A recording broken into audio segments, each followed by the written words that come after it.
அஸ்ஸலாமு அலைக்கும் வரஹ்மத்துல்லாஹி வபரகாத்துஹு. அன்பிற்குரிய சகோதர சகோதரிகளே, திருக்குர்ஆனில் இலக்கிய நயம் என்ற தொடர் உரையில் 9வது நாளில் நம்ம அமர்ந்திருக்கிறோம். நேற்றைய தினம் மரணத்தை பற்றி அல்லாஹ் சொல்லும் பொழுது மரணத்தை ருசி பாருங்கள் என்கிற வார்த்தையை, அதாவது நாவால் ஒரு பொருளை ருசி பார்ப்போம் இல்லையா, அதற்குரிய சொல்லை அல்லாஹ் பயன்படுத்துகிறான். அது ஒரு கிண்டலாக, மௌத்துங்கிறது நீ நல்லா சாப்பிட்டு பாரு அப்படின்னு சாப்பிடக்கூடாத ஒன்றை சாப்பிடுன்னு சொல்லுவோம்ல, அந்த ஸ்டைல் அல்லாஹ் சொல்கிறான் என்பதை நம்ம பார்த்தோம்.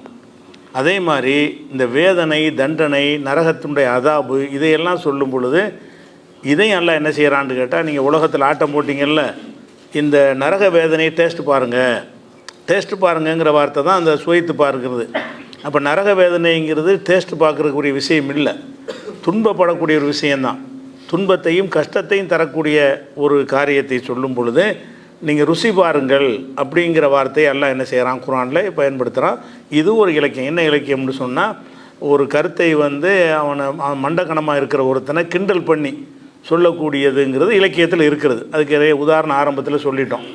அந்த மாதிரி என்ன செய்கிறான்னு கேட்டால், 37வது அத்தியாயத்தில் 31வது வசனத்தில் இன்னாலதாய்க்கும், நம்ம இந்த நரக வேதனையை சுவைக்கிறோமே அப்படின்னு காஃபிர்கள் சொல்வார்கள் என்று அல்லாஹ் சொல்கிறான்.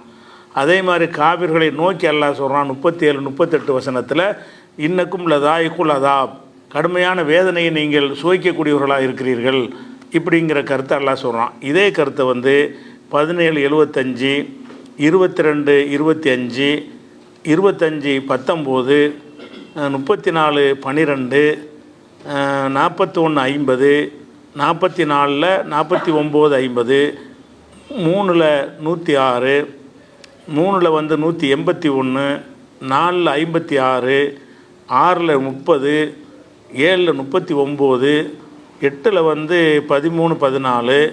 3:106, 3:181, 4:56, 6:30, 7:39, 8:13:14, 8:35, 8:50, 9:35, 10:52, 22:22, 29:55, 32:14, 34:42, 35:37, 38:8, 38:57, 39:24, 46:34, 51:14, 54:37, 54:39, 54:48, 78:30, இவ்வளோ வசனங்களில் நரக வேதனையை பற்றி அல்லாஹ் சொல்லுகிறான். அதுக்கு அல்லாஹ் என்ன வார்த்தை யூஸ் பண்ணுறான்னு கேட்டால், நரகத்தை ருசி பாருங்கள்ங்கிற வார்த்தை எல்லாத்தையும் இன்னொன்று அர்த்தம் செஞ்சால் ஒரே விஷயந்தான் வருகிறது. அப்போ இது அனைத்து வசனங்கள்லையுமே நரகத்தை ருசி பாருங்கள் என்று சொல்வது நேரடியாக நரகத்தை அனுபவியுங்கள் அப்படின்னு சொன்னால் நேரடி அர்த்தமாயிரும். நரகத்தை ருசி பாருங்கள் என்று சொன்னால் அவர்களுக்கு அந்த உலகத்தில் ஆட்டம் போட்டாங்கல்ல, அதுக்கெல்லாம் ஒரு மண்டையில் அடிக்கிற மாதிரி எல்லாம் என்ன செய்கிறான், இதை ருசி பாருங்கள், டேஸ்ட் பண்ணு அப்படிங்கிறது ஒரு கிண்டலோட ஒரு அந்த தண்டனை கொடுக்குறான். தண்டனை உடம்புக்கு தண்டனை கொடுக்கறத விட இந்த வார்த்தையின் மூலமாக ஒரு தண்டனை அவனுக்கு மனசில் அடிக்கிறது தானே. ருசி பாருங்கள்னு கிண்டல் பண்ணும்போது இன்னும் கொஞ்சம் வேதனையாக இருக்கும்ல, அவனுக்கு வேதனையை டபுளாக்கி தரும். அதுக்காக வேண்டி அந்த மாதிரி வார்த்தையெல்லாம் என்ன செய்கிறான்னா சொல்லுகிறான். அதே நேரத்தில் நல்லதுக்கு அந்த வார்த்தையை சொல்கிறான். அதாபை சுவைக்கிறதுக்கு அல்லாஹ் சொல்கிறான். அல்லாஹ்வுடைய அருளை நம்ம அனுபவிக்கிறோம்ல, அந்த அருளை அனுபவிக்கிறது சொல்லும்போது இதை சுவைத்து பாருங்கள், இந்த அருளை நம்ம சுவைக்க ரஹமத்தை சுவைக்க செய்கிறோம் அப்படிங்கிற கருத்துப்படவும் குர்ஆனில் இருக்கிறது. அதில் வந்து கிண்டல்ங்கிற ஒரு அர்த்தத்துக்கு கிடையாது, நேரடியான அர்த்தம். அதே நேரத்தில் வந்து சுவைக்கிறது கிடையாது. எப்படி சுவைத்தால் உனக்கு இன்பமாக இருக்குமோ அந்த மாதிரி இந்த அருள் இருக்கிறது. நீ பிரியாணியை, ஒரு சுவையான சாப்பாட்டை, சுவையான ஒரு பானத்தை நீ அருந்தினால் எப்படி நீ வந்து மன நிறைவு அடைவாயோ அந்த மாதிரி இந்த அருளும் மூலமாக நீ வந்து மன நிறைவு அடைவாய். அதுக்கு தான் அல்ல என்ன செய்கிறான்னு கேட்டால் ருசி பாருங்கள்ங்கிறான். அப்போ ருசி பாருங்கள்ங்கிற ஒரு வார்த்தை வந்து கெட்டதுக்கும் சொல்லுகிறான், அது கிண்டலுக்காக வேண்டி. நல்ல பாக்கியங்களுக்கு நல்லா என்ன செய்கிறான்னு கேட்டால், உதாரணமாக ஒய்த அதக்குனன் நாச ரஹமத்தன், ஒரு மனிதர்களுக்கு நம்ம அருளை சுவைக்க செய்தால், அருளை வந்து ருசி பார்க்க செய்தால் அப்படின்னு சொல்லி 10:21 சொல்லி காட்டுகிறான். 11:9 இருக்கிறது, 11:10 இருக்கிறது, 30:36 இருக்கிறது. எல்லாத்துலேயும் ஒரே கருத்தான். 41:50 இருக்கிறது, 42:48 இருக்கிறது, 78:24. இதிலெல்லாம் என்ன வருதுன்னு கேட்டால், அல்லாஹ்வுடைய பாக்கியத்தை, அல்லாஹ்வுடைய அருளை ருசி பாருங்கள், சுவைத்து பாருங்கள் அப்படிங்கிறது வந்து ஒரு சுவையான உணவை பரிமாறுற மாதிரி. அல்லாஹ் வந்து ஒரு மழை இறக்குறான்னு சொன்னால் அது ஒரு அருள். அந்த அருளை பற்றி எப்படி சொல்கிறான், இது நல்லா ருசி பாருங்கள் அப்படின்னு என்ன அர்த்தம்னு கேட்டால், நல்ல வகையான உணவை பரிமாறி சாப்பிட சொல்லுவோம்ல. இப்போ சாப்பிட சொல்லும்போது எவ்வளோ சந்தோஷம் அடையும் ஒரு மனிதனுக்கு, அந்த மாதிரி இந்த அருளில் நீங்கள் சந்தோஷம் அடையுங்க. அப்போ இந்த ருசி பாருங்கள் என்கிற விஷயம் வந்து கெட்ட விஷயங்களுக்கு சொல்லப்பட்டால் அது கிண்டலுக்காக சொல்லப்படுறன்னு அர்த்தமாயிரும். நல்ல விஷயத்துக்கு சொல்லப்பட்டால் நெசமாகவே ஒரு உணவு பரிமாறுற மாதிரி ஒரு இடத்துல வைத்து அவனுக்கு நாக்குக்கு சுவையாக சமைத்து போட்டால் எப்படி இருக்குமோ அந்த மாதிரி கருத்தில் இந்த வார்த்தையெல்லாம் என்ன செய்கிறான்னு கேட்டால் பயன்படுத்துகிறான். அதே மாதிரி வந்து இந்த சாப்பிடுதல்ங்கிற வார்த்தை இருக்குது இல்லையா, சாப்பிட்றதுங்கிற வார்த்தை அல்லாஹ் குர்ஆனில் வந்து சாப்பிட்றதுக்கு பல இடத்துல பயன்படுத்துகிறான். குழு வஷ்ரபு, நீங்கள் சாப்பிடுங்கள் பருகுங்கள் அப்படின்னு சொல்கிறான். வீண் விரயம் செய்யாதீர்கள்னு சொல்லும் பொழுது அங்கே சாப்பிடுங்கள்ங்கிறது சாப்பிட்ற அர்த்தத்தை தான் தருது. சாப்பிடுங்கள்லாம் என்ன அர்த்தம், சாப்பிடுங்க எல்லோரும் தெரிஞ்ச ஒரு அர்த்தம் தான். இந்த மாதிரி அல்லாஹ் வந்து பல இடங்களில் வந்து உண்ணுதல்ங்கிற வார்த்தையை உண்ணுவதற்கு உரியதுக்கு பயன்படுத்துகிறான். ஆனால் வந்து சில நேரங்களில் வந்து உண்ணுவதற்கு தகுதி இல்லாதை சொல்லி வந்து அவன் உண்ணவே செய்யலை, ஆனால் உண்ணுகிறான் என்று அல்லாஹ் என்ன செய்வான் சொல்லுவான். உதாரணமாக வந்து ஒரு மனிதர்கள் வந்து அனாதைகளுடைய சொத்துக்களை சாப்பிட்றாங்கன்னு வைங்க. ஒருத்தர் தகப்பன் இறந்துருவார், சின்ன பையனாக இருப்பான், ஒரு குழந்தை அனாதையாக இருப்பான். அதுக்கு ஒரு சொந்தக்காரர் பொறுப்பேற்றுக்குருவார். மாமா மச்சான் சித்தப்பா பெரியப்பான்னு யாராவது எடுத்துக்கிட்டு என்ன செய்வாங்கன்னு கேட்டால், அனாதை பிள்ளைக்கு என்ன தெரிய போகுதுன்னு சொல்லி அவன் பேரில் உள்ள சொத்தையெல்லாம் சாப்பிட்றது கொஞ்சம் கொஞ்சமாக, அதில் உள்ள வாடகை சாப்பிட்றது, அதோடைய வருமானத்தை சாப்பிட்றது, இந்த மாதிரி அனாதைகளுடைய பொறுப்பேற்று கொண்டிருக்கக்கூடியவங்க அவங்களுடைய உணவை சாப்பிட்றாங்கல்ல, அந்த சாப்பிட்றதை பற்றி அல்லாஹ் என்ன செய்கிறான்னு கேட்டால், இவங்க நிஜமாக சாப்பிடுவது வந்து உணவு கிடையாது, இவங்க நிஜமாக சாப்பிட்றது நெருப்பை சாப்பிட்றாங்கங்கிறான். நெருப்பையை சாப்பிட்றாங்க, அனாதைகளுக்கு சொந்தமான பணத்தை எடுத்து சாப்பிட்டார்கள்னு சொன்னால் அதில் வந்து 2 விஷயத்தை 4:10 வசனம் 4வது சூறாவில் 10வது வசனம் அதில் 2 விஷயத்தை சொல்கிறான். ஒன்று வந்து யார் அனாதைகளுடைய சொத்துக்களை சாப்பிடுகிறார்களோன்னு சொல்கிறான். சொத்து சாப்பிட்றக்குரியதா, சொத்துக்களை சாப்பிட்றதுங்கிற சொத்தை விற்று அது உணவை ஆக்கி சாப்பிட்றது தான். அப்போ சொத்துக்களை சாப்பிடுதல் என்பது சாப்பிட்ற அர்த்தத்தில் வரல. அனாதைகளுடைய அவன் பில்டிங் ஆக்கிட்டான்னு சொன்னாலும் அனாதை சொத்தை சாப்பிட்றான்னு அர்த்தம். அனாதை சொத்தை சாப்பிட்றதுனா திங்கிறதுக்கு மட்டும் உள்ளதாக இது சொல்லப்படலை. யார் அனாதைகள் சொத்தை சாப்பிடுகிறார்களோ என்று சொன்னால் அனாதைக்கு சொந்தமான பொருளை எடுத்துக்கொள்கிறார்களோ, அது சாப்பிடக்கூடாதாக கூட இருக்கலாம். சாப்பிடுவதற்கு தோட்டம் துறவு வயல் வரப்புன்னெலாம் இருக்குது, அதை வந்து இவன் பேரில் எழுதிட்டான்னு சொன்னால் அனாதை சொத்தை ஏன்டா சாப்பிட்றேன்னு சொல்லுவோம். ஆனால் அவன் சாப்பிடலை, வயலையை சாப்பிட்றான், பில்டிங்கை சாப்பிட்றான், கட்டடத்தையை சாப்பிட்றான், தங்க நகைகளை அள்ளிக்கிட்டான்னு வைங்க, தங்கத்தை சாப்பிட்றது கிடையாது. ஆனால் அல்லாஹ் என்ன செய்கிறான்னு கேட்டால் அதுக்கு பயன்படுத்துகிற வார்த்தை அனாதைகளுடைய சொத்தை சாப்பிட்றாங்க அப்படிங்கிறான். அந்த சொத்துக்கள் வந்து சொத்துக்களில் உணவுங்கிறது மட்டும்தான் சாப்பாட்டுக்குரியது. சொத்துங்கிறதுல பல கோடி பல லட்சக்கணக்கான பொருள்கள் அடங்கும். அதில் சாப்பிடுதல் என்பது எதில் மட்டும்தான் வரேன், அரிசி பருப்பு இந்த மாதிரி சாப்பிட்ற பேரிச்சம்பழம் இதுகளில் தான் சாப்பிடுதல்னு வருமே தவிர இது இல்லாத எவ்வளவோ அனாதைகளுடைய பொருள்கள்லாம் இருக்கும். அதை ஒருத்தன் வந்து தன்னுடையதாக ஆக்கி கொண்டானேயானால் அவனுக்கு அல்லாஹ் சொல்லக்கூடிய விஷயம் என்னன்னு கேட்டால், அனாதை சொத்தை திங்கிற கணக்கில் எடுக்கிறான்ல. அனாதை சொத்தை சாப்பிட்றீங்க, அப்போ அனாதை சொத்தை சாப்பிட்றவர்கள் என்ற வார்த்தை வந்து அந்த சொத்தையே சாப்பிட்றான் என்ற அர்த்தத்தில் வரல. சொத்தையே சாப்பிட்ற கொஞ்சம் தான் சாப்பிட முடியும். எவ்வளோ சாப்பிட்ற போகிறான், பல லட்சம் கோடியை சுருட்டியிருப்பான். ஆனால் சாப்பிடுவதற்குரிய 1000 ரூபாய்க்கு 2000 ரூபாய்க்கு சாப்பிட முடியும். ஒரு மாதத்துக்கு ஒரு 10,000 ரூபாய்க்கு சாப்பிட்டு போயிடுவான். ஆனால் அவன் வந்து பல கோடியே சுருட்டியிருப்பானே, அதுக்கெல்லாம் இந்த வார்த்தை தான் அதுக்கெல்லாம் சேர்த்து தான் அனாதை சொத்தையை சாப்பிடாதீங்க அப்படிங்கிறான். அப்போ ஒருத்தன் இது நேரடி அர்த்தம் வைங்க, அனாதை சொத்தை சாப்பிடத்தானே கூடாது, நான் வந்து வீட்டை எனக்கு உள்ளது ஆக்கிட்டு நான் எங்கே சாப்பிட்டேன்னு கேட்பான்ல, நேரடி அர்த்தம் கொடுத்தீங்கன்னு சொன்னால் அனாதைக்கு சொந்தமான ஒரு 10 ஏக்கர் நிலத்தை இவன் பேரில் எழுதிக்கிட்டான். ஏன்டா அப்படி செய்கிறேன்டா? அல்ல சாப்பிடக்கூடாதுன்னு சொல்கிறான். நான் எங்கே சாப்பிட்டேன்? சொத்தை தானே எழுதிக்கிட்டேன், சாப்பிட்றதுக்கு தானே தடை இருக்குன்னு சொல்லுவான்ல. நேரடி அர்த்தம் கொடுத்தா நேரடியான அர்த்தத்தை ஒருத்தன் கொடுப்பானே, ஆனால் அந்த சாப்பிட்ற 10,000 ரூபா 5,000 ரூபாய்க்கு சாப்பிடுவான்ல, அதை மட்டும் தவிர்த்துக்கிட்டா போதும். மற்றபடி எவ்வளோனாலும் சூட்டலாங்கிற அர்த்தம் வந்துடும்ல. அதுக்கு எல்லாம் சொல்லலையே. ஆனால் அது சொத்தை தொடாதுங்கிறது தான் எல்லாம் சொல்கிறான். அப்போ இன்னும் 2 விஷயம் இந்த வசனத்தை சொல்கிறான். 2 என்ன சொல்கிறான்னு கேட்டால், நீ அனாதை சொத்தை யார் சாப்பிடுகிறார்களோங்கிற விஷயத்தில் அந்த சொத்துக்களை சாப்பிடுதல்ங்கிற அர்த்தத்தில் கிடையாது, சொத்துக்களை அனுபவிக்கிறார்களோ. அனாதைகளுடைய சொத்தை துல்மன் அநியாயமாக யார் அனுபவிக்கிறார்களோ, அது சாப்பிடுதல்ங்கிற அனுபவமாக இருந்தாலும் சரி, அல்லது பயன்படுத்துகிற அனுபவமாக இருந்தாலும் சரி, அல்லது அவனுக்கு சொந்தமாக ஆக்கி கொள்கிற ஒன்று அனுபவமாக இருந்தாலும் சரி, எல்லாத்தையும் உள்ளடக்கூடிய வகையில் தான் இந்த சாப்பிடுதல்ங்கிற சொல் அமைஞ்சிருக்கிறது. சாப்பிட்றது மட்டும் குறிக்கின்னு விளங்குனீங்கன்னா அப்போ சாப்பிட்றத தவிர மற்ற எல்லாம் செய்யலான்னு வந்துடும்ல. அதுக்கு தான் நல்ல கண்டனத்தை தெரிவிக்கிறான். அப்போ இன்னல்லது ஏக்குன்னு அம்பாலல் எத்தாமா லுல்மன், அனாதைகளுடைய சொத்துக்களை யார் அநியாயமாக சாப்பிடுகிறார்களோ, இன்னமா ஏக்குலுன ஃபி புத்தூனிஹிம் நாரா, அவங்க தங்கள் வயிறுகளில் நெருப்பைத்தான் சாப்பிடுகிறார். ரெண்டாவது விஷயம், இதிலேயே 2 சாப்பிடுதல் பயன்படுத்தப்படுது. ஒன்று அனாதை சொத்தை யார் சாப்பிடுகிறார்களோ, அதுக்கு சாப்பிட்ற அர்த்தம் கிடையாது, சாப்பிட்றது உள்ளடக்கும். ஆனால் சாப்பிட்றது மட்டும் கிடையாது, யார் அனுபவிக்கிறார்களோ, அனாதைகள் சொத்தை யார் அனுபவிக்கிறார்களோன்னு அதுக்கு அர்த்தமாகுது. அப்போ நேரடி அர்த்தத்தில் அது பயன்படுத்தப்படவில்லை. ஏன்னு கேட்டால், நீ இன்னொருத்தனுடைய சொத்தை உன்னுடைய சொத்துன்னு எழுதிக்கிட்டாலும் அது சாப்பிட்ற மாதிரி உள்ளது நல்லா எடுத்துக்கிறாத. இன்னொருத்தனுடைய சொத்தை சாப்பிடுவது எப்படி ஒரு அநியாயமானதாக இருக்குது, அந்த மாதிரி தான் என்னுடைய வீட்டை உன்னுடையதாக நீ எழுதிக்கிட்டேன்னு சொன்னால் அதுவும் சாப்பிட்றது தான். அப்போ எந்த வகையில் பயன்படுத்தினாலும் அது சாப்பிடுதல் என்ற கணக்கில் எல்லாம் கொண்டு வந்து தான் யார் ஏக்குழுன்னு அம்பால் இத்தாமான்னு சொல்கிறான். தாமல் இத்தாமாண்ட எத்தீம்களுடைய உணவுகளை நாங்கள் சொல்லலை, எத்தீம்களுடைய செல்வங்களை யார் சாப்பிடுகிறார்களோ அநியாயமாக அப்படின்னு சொல்லும் பொழுது இந்த சாப்பிடுதல் என்பது சாப்பிட்றதை மட்டும் குறிக்காது, சாப்பிடுவதை உள்ளடக்கக்கூடிய வகையில் எல்லா விதமான அனுபவத்தையும் குறிக்கும் என்பது தான் இதனுடைய அர்த்தம். இது எல்லா மொழியிலும் இது உள்ளது. அதாவது ஒரு பெரிய கோடீஸ்வரனாக இருப்பான், அவன் புள்ள எல்லாத்தையும் நாசமாகிட்டேன்னு வைங்க, திட்டு தான் வாங்க, அவ்வளோ தின்றுருப்பான்.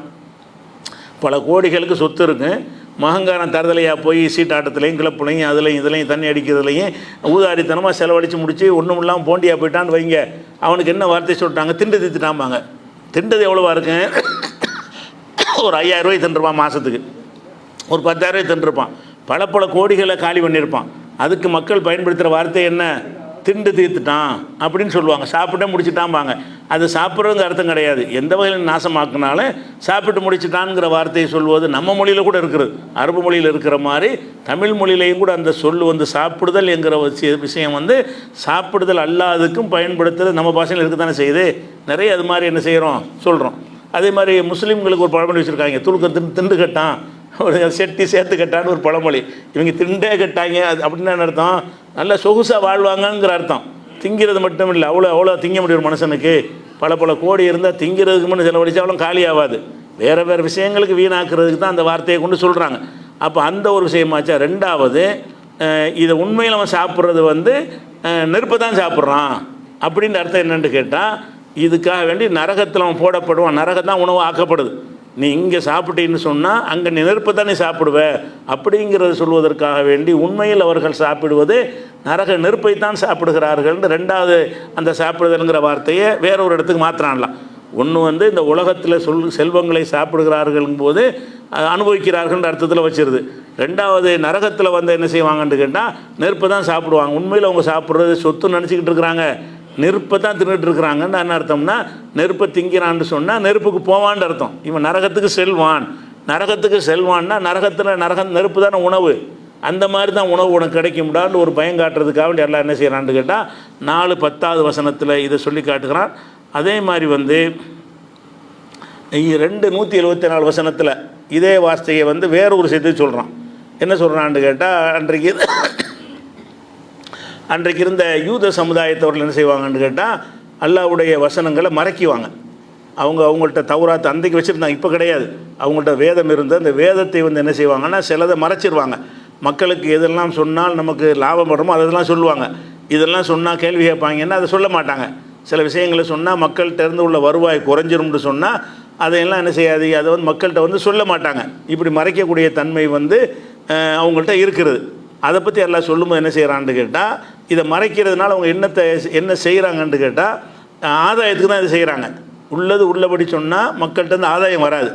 மறைச்சி சொன்னால் இவனுக்கு மரியாதை கொடுக்குற மாதிரி, இவனை தெய்வமாக்குற மாதிரி, இவனுக்கு பவர்ஃபுல்லான சக்தி உள்ள மாதிரி இவன் காட்டி கொண்டானையானால் அந்த மக்கள்கிட்ட நிறைய கலெக்ஷன் எடுக்கலாம், நிறைய பணத்தை ஏமாற்றலாம். அப்போ இதை வகையில் அல்லாஹ் இதை எப்படி இதை பார்க்குறான்னு கேட்டால், நீ அல்லாஹ்வுடைய வேதத்தை அற்ப காசுக்கு விற்கிறேங்கிறான். விற்றுக்கிட்டா இருந்தாவன், இந்தாங்க வேதம் வச்சுக்கிறங்க, 100 ரூபா தாங்கன்னு கேட்குறது இல்லை. மறைக்கிறான்ல, காசுக்காக வேண்டி மறைக்கிறது அல்லாஹ் எப்படி எடுக்கிறான்னு கேட்டால், காசுக்காக வேண்டி நீ வேதத்தை மறைச்சின்னு சொன்னால் அற்பமான விலைக்கு நீ விற்கிறாய் அப்படின்ற அது ஒரு இலக்கியமாக அல்லாஹ் சொல்கிறான்.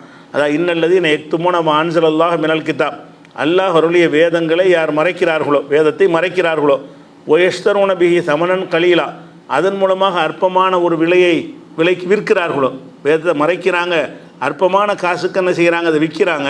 அந்த உலக ஆதாயத்துக்காக வேண்டி பத்துவா இஷ்டப்படி மாற்றி கொடுக்குறது. இன்றைக்கி கூட பணக்காரனுக்கு தகுந்த மாதிரி 10 ரூபா கொடுப்பாங்க, ஹலாலாக ஹராமாக்குவாங்க, ஹராமாக ஹலால் ஆக்குவாங்க. அது கொடுக்குற ரூபாய்க்கு தகுந்த மாதிரி அந்த பத்துவாக்கள் வழங்குற மாதிரி நிலைமை இன்றைக்கி கூட இருக்குது. அந்த மாதிரியான அடிப்படையில் என்ன செய்கிறாங்கன்னா அவங்களும் இருந்தாங்கன்னு நல்லா சொல்லி காட்டுறான். அப்போ இன்னல்லது நான் எக்துமோன ஆன்சலல்லாஹ் மினல் கிதாப், அல்லாஹ் யாருடைய அந்த வேதத்தை யார் மறைத்து விட்டு மறைக்கிறது மூலமாக எஸ்தரூன பிஹி சமனன் கலீலா, அதை கொண்டு அற்பமான ஒரு கிரயத்தை பெற்றுக்கொள்கிறார்களோ, அது கோடி ரூபா பெற்றாலும் அற்பம் தானே, நிறைய ரூபாய்க்கு விற்கலான்னு எடுத்துக்கக்கூடாது. அற்பமானதுக்கு தான் விற்கக்கூடாது, பெரிய தொகைக்கு விற்கலான்னு எடுத்துக்கக்கூடாது. மார்க்கத்தை எந்த ஒரு வகையிலையும் கொஞ்சம் தொகைக்கு விற்கக்கூடாது.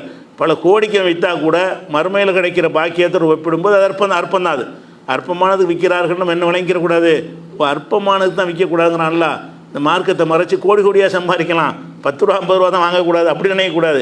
இவங்க கோடி வாங்கினா அற்பம் தான். அது கோடி வாங்கினாலும் அதுக்கு மறுமையில் என்ன கிடைக்குமோ அதனோடு கம்பேர் பண்ணணும்னா இது அற்பம் தானே. அல்ல பல கோடிகள் தர இருக்கிறான், இவன் 1 கோடிக்கு விற்றான்னு சொன்னால் இவன் அற்பத்துக்கு தான் ஆசைப்பட்றான் அப்படின்னு விளங்கிக்கணுமே தவிர அதிக காசுக்கு சம்பாதிக்கலான்னு வழங்கக்கூடாது. அப்போது எஸ்தரோட பிஹி சமனன் கலீலா, இதை கொண்டு அற்பமான கிரயத்துக்கு அதை விற்கிறாங்க, வேதத்தை விற்கிறார்கள். வேதத்தை விற்கிறாருன்னா பிரிண்டு போட்டுனா விற்கவும் கிடையாது. அவங்க அந்த காலத்தில் அந்த வசதியும் கிடையாது வேதத்தை விற்கிறதுங்கிறது. வேதத்தை விற்கிறதுக்கு என்னன்னு கேட்டால் வேதத்தை மறைக்கிறதன் மூலமாக அவங்களுக்கு சாதகமானதை தக்க வச்சுக்கிறது. அந்த சாதகமான தக்க வச்சாங்கன்னா ஆதாயம் கிடைக்கும் மக்கள்கிட்ட என்ன செய்யும், ஆதாயம் கிடைக்கும். அவங்க இவர்கிட்ட போய் போதி பாருங்க, மந்திரிங்க, பேய் ஓட்டுங்கன்னு எழுதி வச்சாங்கன்னு வைங்க, காசு கிடைக்கும்ல. அப்போ இதன் மூலம் அவங்க சம்பாதிக்கிறாங்க, பொருளாதாரம் சம்பாதிக்கிறாங்க. இப்படி யாராவது சம்பாதிப்பார்களே ஆனால் அதுக்கு அல்லாஹ் சொல்லக்கூடிய வாசகம் என்னென்னு கேட்டால், உலாய்க்கமாயா குலுநபி புத்துணியும் இல்லைன்னார், இவர்கள் தங்கள் வயிறுகளில் நெருப்பை தான் சாப்பிடுகிறார்கள். இந்த வேதத்தை மறைச்சி அதில் மூலமாக கிரயத்தை வாங்கினார்கள் என்று சொன்னால் இவங்க நரகத்துக்கு போவார்கள் அப்படிங்கிறத அல்லாஹ் சொல்லாமல் அதுக்கு என்ன சொல்கிறான்னு கேட்டால், அற்பமான விலைக்கு விற்கிறார், நரகத்தை நெருப்பை சாப்பிட்றாங்க. அற்பமான விலைக்கு இந்த வேதத்தை விற்பார்களேயானால் அதை வேதத்தை மறைத்து மக்களுக்கு சொல்ல வேண்டியதை சொல்லாமல் மறைத்து ஆதாயம் அடைவார்களேயானால் அவர்கள் உண்மையில் வந்து சாப்பிடுவது அந்த காசை சாப்பிடலவங்க, அந்த உணவை அவங்க சாப்பிடலை, உண்மையில் சாப்பிட்றது நரகத்தை சாப்பிட்றாங்க, நெருப்பை சாப்பிட்றாங்கன்னு நல்லா சொன்னாங்க. உலாய்க்க ஏக்குலூனபி பூத்துணையும் இல்லைன்னார், அவர்கள் தங்கள் வயிறுகளில் நெருப்பை தவிர வேறு எதையும் சாப்பிடவில்லை. அப்படி உலாய் கொல்லிமுகமுல்லாஹு யோமுல் கியாம நாளில் அல்ல அவங்கள்ட்ட பேச மாட்டான் அப்படின்னு சொல்வதன் மூலமாக இவங்க நரகத்துக்கு போவாங்க என்பதற்கு இந்த வார்த்தை எல்லாம் பயன்படுத்தலாம். நெருப்பைத்தாண்டா திங்கிறீங்க, நரக நெருப்பைத்தான் திங்கிறீங்க, நீங்கள் எதோ சாப்பாடு சாப்பிட்ற நினச்சிக்கிட்டு இருக்கிறீங்க, நீங்கள் சாப்பிட்ற நரக நெருப்பு தான், நரகத்தின் கொல்லிக்கட்டை தான் உங்களுக்கு உணவாக தரப்படும், அதை தான் நீங்கள் சாப்பிடுவீங்க அப்படிங்கிறதுக்காக வேண்டி அந்த சாப்பிடுதல் என்பதை அதுக்காக வேண்டி எல்லாம் பயன்படுத்தி காட்டுறான். அதே மாதிரி எந்த மாதிரியான விஷயம் ஒன்று இதே விஷயத்தெல்லாம் சொல்லி காட்டுறான். 9:34 சொல்லி காட்டுகிறான். யாயுள்ளதி நாமனும், நம்பிக்கை கொண்ட மக்களை இன்ன கசீரமினல் அஹ்பாரி ஒரு ருஹ்பான், பாதிரிமார்களையும் மத குருமார்களையும் அதிகமான பேர்கள் இல்லை ஏக்குருன் அம்பால நாசிபில் பாத்திலி, மக்களுடைய செல்வங்களை அநியாயமாக சாப்பிடுகிறார்கள் அப்படின்னு நல்லா சொல்லி காட்டுறான். மக்களுடைய செல்வங்களை சாப்பிட்றாங்க, சாப்பாட்டை மட்டும் தான் சாப்பிடுவாங்க, மற்றதை சேர்த்து தான் கொள்வார்கள். அப்போ சாப்பிடக்கூடிய செல்வங்களையெல்லாம் மக்களுடைய சொத்துக்களை சாப்பிடுகிறீர்கள் அப்படின்னு நல்லா சொல்லுகிறான். அதில் சாப்பிடுதல்ங்கிற வார்த்தை வந்து சாப்பிட்ற அர்த்தத்தில் வரல, ஏன்னா சாப்பிட முடியாது, வீடு வாசலாம் சாப்பிட முடியாது, காசு பணத்தெல்லாம் சாப்பிட முடியாது. இப்போ மக்கள்கிட்ட காசு பணத்தை சம்பாதிக்கிறாங்க, அதுக்கு எல்லாம் பயன்படுத்துகிற வார்த்தை சாப்பிட்றாங்க அப்படிங்கிற மாதிரி என்ன செய்கிறாங்கன்னா சொல்கிறான், அல்ல அந்த வார்த்தையை பயன்படுத்துகிறான். இது ஒரு இலக்கியமான ஒரு விஷயம். அதே மாதிரி இன்னும் இது இவ்வளோதான் அந்த விஷயம் சாப்பிட்ற சம்பந்தமாக நெருப்பை சாப்பிட்றீர்கள் அப்படிங்கிறத எல்லாம் பயன்படுத்தினது பூராவுமே சாப்பிட்ற அர்த்தத்தில் வரவே இல்லை, அது வேறு அர்த்தத்தில் தான் வந்திருக்குது. அதே மாதிரி வந்து ஒரு மனிதன் வந்து ஒரு கடலில் மூழ்க போகிறான்னு வைங்க, மூழ்க போகிறவனுக்கு அவனை காப்பாற்றுறதுக்கு உள்ள ஒரு வழி என்னென்னா ஒரு கயிறு தான். நீங்கள் போய் இழுத்துலாம் கைப்பட உங்களை இழுத்து உள்ளே தள்ளி விட்ருவான்.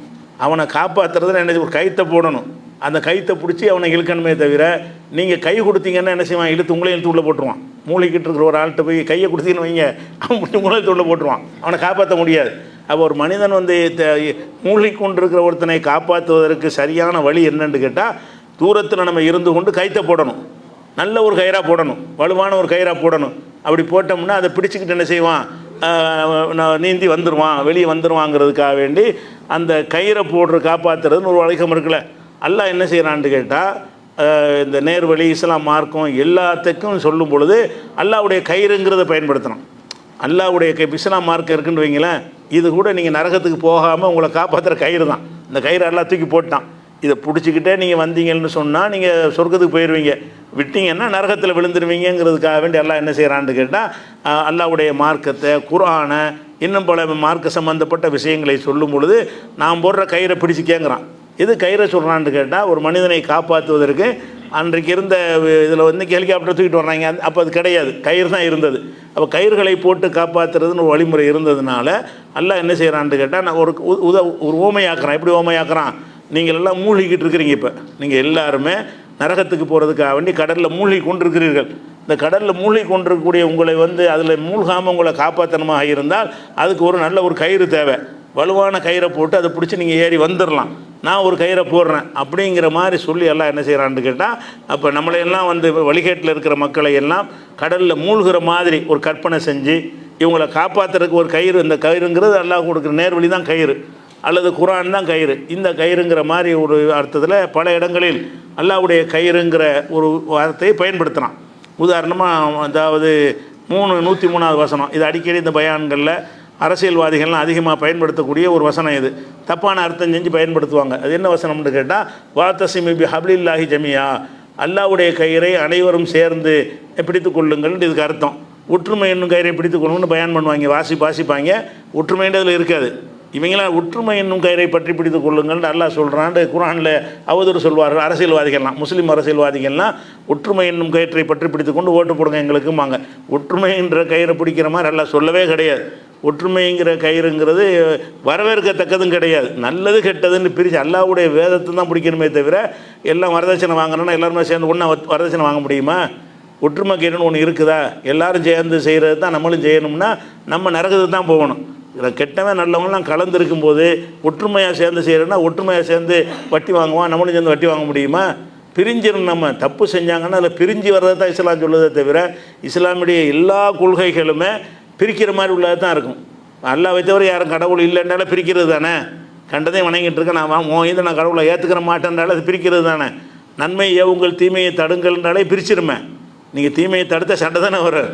அவன் செய்கிற தீமையை போய் கண்டுக்கிறாமல் இருந்தீங்கன்னா ஒற்றுமை, அது கண்டுக்கிட்டீங்கன்னா ஒற்றுமை போயிடும். ஆனால் இஸ்லாத்தில் என்ன கட்டளை இருக்கிறது? நன்மை ஏவுங்கள் தீமையை தடுங்கள். இப்போ குடிக்காரனை போய் குடிக்காதன்னா அவன் சண்டை வருவானா இல்லையா? திருடுறவனை திருடாதன்னா சண்டைக்கு தானே வருவான்.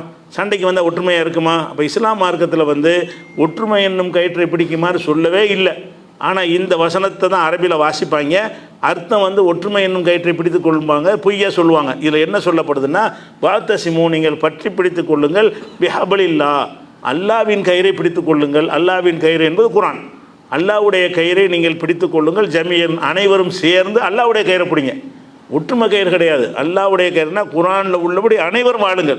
அப்போ குர்ஆனின் பக்கம் அனைவரையும் அழைக்கக்கூடிய ஒரு வசனமாகத்தான் இது இருக்கே தவிர நீங்கள் எதில் இருக்கிறீங்களோ அதில் ஒத்துமையாக இருந்துக்கிறங்க, எல்லோரும் சேர்ந்து வரதட்சணை வாங்கினா நீங்களும் சேர்ந்து வாங்கிக்கிறங்க, அதை எதிர்த்துலாம் பேசுகிறாதீங்கிற அர்த்தம் வருது அதில். ஒற்றுமை என்னும் கயிற்றை பிடிக்கிறதுன்னு வந்தீங்கன்னா அந்த மாதிரி எல்லாம் சொல்லவே இல்லை. எப்படி சொன்னால், தஸ்மி பி ஹப்லில்லாஹி ஜமியா, அனைவரும் சேர்ந்து, நம்ம எல்லாரும் பல கருத்தில் இருக்கிறோமா, அது என்ன செய்யணும்? அல்லாஹ்வுடைய கைத்தை பிடிக்கணும், குர்ஆனை பிடிக்கணும். இந்த குர்ஆனில் என்ன இருக்குதோ அதை ஏற்றுக்குருவோம். குர்ஆனில் இல்லாத நான் செஞ்சாலும் நான் விட்டுறேன், நீ செஞ்சாலும் நீ விட்டுரு, அந்த ஒற்றுமை இஸ்லாத்தில் இருக்கிறது. அனைவரும் குர்ஆனில் உள்ளபடி தான் வாழணும். குர்ஆன்னா வஹீன்னு எடுத்துக்கிறங்க, எல்லாமே ஹதீஸும் சேர்ந்துடும். அப்போ வாத்தசிமு, நீங்கள் பற்றி பிடித்து கொள்ளுங்கள், பிஹப்லில்லாஹி ஜமியன், அனைவருமாக சேர்ந்து அல்லாஹ்வின் கயிற்றை பிடியுங்கன்னு அல்லாஹ் சொல்கிறான். அப்போ வந்து நேரடி இடத்துல எப்படி கயிறு கொண்டா பிடிக்கணும்னு ஒருத்த கேட்டால் என்ன செய்வீங்க? அல்லாஹ்வின் கயிறை பிடிக்க சொல்லியிருக்கலாம், அந்த கயிறை காட்டு எனக்குன்னா எந்த கயிறை காட்டுவீங்க? கயிறு எங்கே இருக்குது? அல்லாவின் கயிறை பிடிக்க சொல்லி கூப்பிட்றீங்களப்பா, பிடிக்க வர சொல்கிறீங்க, இந்த கயிறு தெரிஞ்சால் தானே பிடிக்கலாம், எங்கே இருக்குது அந்த கயிறுன்னு என்ன சொல்லுவோம்? அந்த கயிறு அர்த்தம் இல்லைப்பா, இது ஒரு ஓமை நயமாக சொல்லப்பட்டிருக்கிறது. கடலில் மூழ்கி கொண்டிருக்கிறவனுக்கு வந்து ஒரு கயிற்றை போட்டால் எப்படி அவன் காப்பாற்ற முடியுமோ அந்த மாதிரி நீங்கள் தப்பான வழியில் போய் நரகத்துக்கு போய்கிட்டே இருக்கிறீங்க. அப்போ நரக கடலில் நீங்கள் விழுந்து விடாமல் இருக்க வேண்டுமாக இருந்தால் அதிலிருந்து இந்த கயிற்றை பிடிச்சிக்கிட்டு வந்தீங்கன்னு சொன்னால் அந்த நரகத்துக்கு போகிற பாதையில் போக மாட்டீங்க. அப்படிங்கிறது ஒரு கற்பனையான கயிறு தான், கயிறு கிடையாது. ஒரு கற்பனையான கயிறை தான் நல்ல அங்கே கயிறுன்னு சொல்லி காட்டுறான். இது ஒரு கயிறுக்கு சொல்லிட்டானா, அதே மாதிரி வந்து 2:256 சொல்லி காட்டுறான். அதாவது லா இக்ராஹ ஃபித்தீன், இந்த மார்க்கத்தில் எந்த விதமான வற்புறுத்தலும் இல்லை, விரும்பினாவா விளையாட்டு போய்கிட்டே, கட்டாயப்படுத்துறது கிடையாது. கட்டாய மதமாற்றங்கிறாங்கல்ல, அப்படி தான் பண்ணினார்கள். அது குர்ஆனில் தடுக்கப்பட்ட ஒரு விஷயம். லா இக்ராஹ ஃபித்தீன், இந்த தீனில் வந்து வற்புறுத்தல் கிடையாது, எந்த ஒரு கட்டாயப்படுத்தல் நிர்பந்தமே கிடையாது. கத்த பையன ருஷது மினல் கை, வழிகேட்டிலிருந்து நேர்வழி தெளிவாகிவிட்டது. இது வழிகேடு, இது நேர்வழின்னு தெளிவாக சொல்லிவிட்டோம். ஒமன் எக்ஃபுர் பி தாகூத்தி, தீய சக்திகளை நிராகரித்து ஒயோமின் பில்லாஹி, அல்லாவை யார் நம்புகிறாரோ ஃபகத் இஸ்தம் சக்க, அவர் பிடித்து கொண்டு விட்டார், பில் உருவத்தில் பலமான கயிற்றை பிடித்து கொண்டார். அதையும் கயிறுங்கிறான்ல, இஸ்லாமுங்கிற மார்க்கத்தை கயிறுங்கிறான். யார் வந்து அந்த கடவுள் இல்லை இந்த கடவுள் இல்லைன்னு சொல்லிவிட்டு அல்லாஹ் ஒருத்தன் தான் கடவுள்னு சொல்லி இந்த கொள்கையை ஏற்றுக்கொண்டாரோ அவர் ஃபகத் இஸ்தம் சக்க, அவர் பிடித்து கொண்டு விட்டார், பில் உருவத்தில் உஸ்கா, உருவாண்டாலும் கயிறுன்னு அர்த்தம். உருவத்தில் உஸ்கான்னா பலமான ஒரு கயிற்றை அவர் பிடித்து கொண்டார். லன்ஃபி சாமலகா, அது வந்து முறிந்து போகாது அருந்து போகாத ஒரு பலமான கயிற்றை பிடித்து கொண்டார் அப்படின்னு நல்லா சொல்லி காட்டுறான். அப்போ இந்த இஸ்லாம்ங்கிற மார்க்கத்தை அல்லாஹ் சொல்லும் பொழுது உன்னை கட்டாயப்படுத்தலாம் கூப்பிடல, ஒரு கயிறை தூக்கி போடுறேன், நீ உன் நன்மைக்காக கூப்பிட்றேன், நீ இந்த கயிறை பிடிக்கலைன்னா மூழ்கி செத்துருவே, மூழ்கி கொண்டிருக்கிறாய், கடலில் மூழ்கி கொண்டிருக்கிறாய், இந்த கயிற்றை பிடிச்சிட்டு வந்தால் நீ அதிலேருந்து மீட்சி பெறுவாய் என்பதற்காக வேண்டி நான் ஒரு கயிறை போடுறேன், இது அந்து போகாது உறுதியான ஒரு கயிறு, அதை நீ பிடிச்சி கொண்டாயானால் நீ ஜெயிப்பாய். அப்படி தான் உங்களை நாங்கள் அழைக்கிறோமே தவிர உங்களை யாரையும் நான் கட்டாயப்படுத்தலைங்கிற கருத்தை நல்லா அதில் சொல்கிறான். அதே நேரத்தில் இஸ்லாத்தை பற்றி என்ன செய்கிறான்னு கேட்டால் வலுவான கயிறை பிடித்து கொண்டாருங்கிறான். இப்போ நம்மளாம் வலுவான கயிறை பிடித்துக்கிட்டு தான் இருக்கிறோம். இப்போ கையில் கயிறு, யார் கையில் கயிறு இருக்கா? ஒரு முமியினுடைய கையிலையும் கயிறு காணாம், ஆனால் கயிறை நம்ம பிடிச்சிக்கிட்டு இப்போவும் கயிறை பிடிச்சிக்கிட்டு தான் இருக்கிறோம்.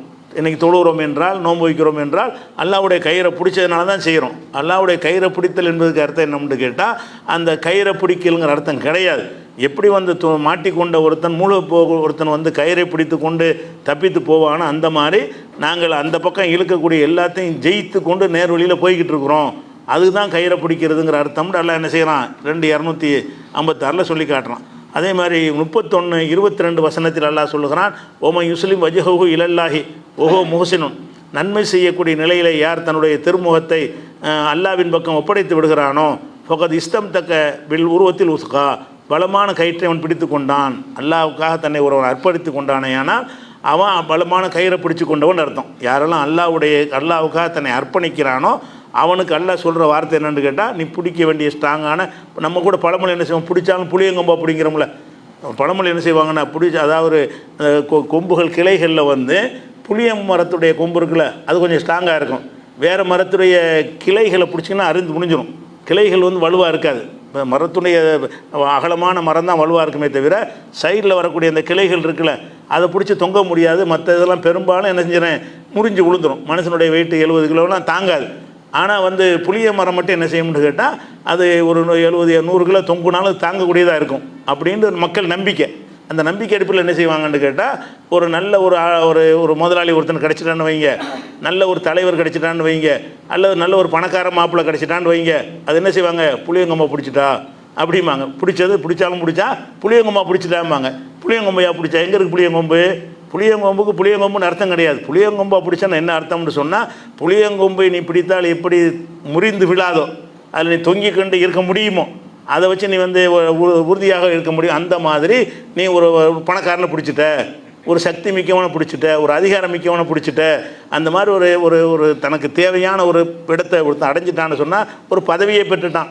ஒருத்தன் வந்து எம்எல்ஏ ஆகிட்டான்னு வைங்களேன், அல்ல புளியங்கம்மா பிடிச்சிட்டாருன்னு சொல்லலாம். அவனுக்குதா சம்பாதிக்கிறதுக்கு உதவுமா இல்லையா? அப்படி ஒன்றுக்கும் எதையெல்லாம் இருக்கிற அந்த பழமொழி வந்து வலுவானதை பற்றி கொள்வதற்காக சொல்லுவாங்களே தவிர அங்கே புளியங்கொம்புக்கு வேலையே கிடையாது.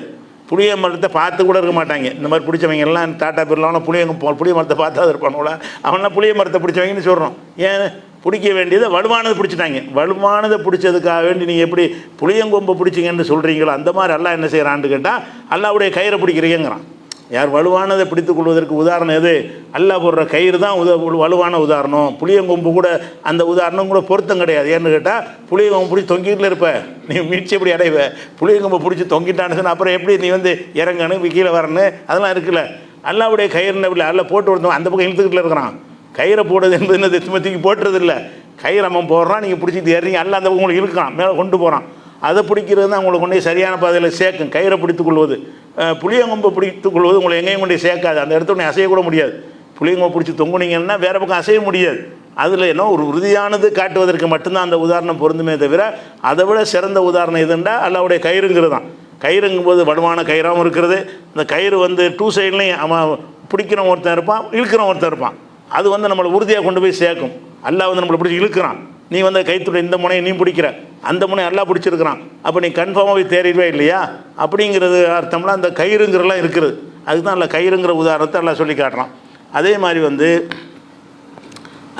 மனிதனுடைய கைகள் இருக்கு இல்லையா, இந்த கைகளை வந்து நம்ம கைகள்னு நம்ம சொன்னால் கூட அல்லாஹ் சில இடங்கள் என்ன செய்கிறான்னு கேட்டால் சிறகுங்கிறான். கை வந்து சிறகாகுமா? சிறகுங்கிறது பறக்குவதற்கு பயன்படக்கூடிய பறவைகளுக்கு தான் அங்கே சிறகு இருக்கும்.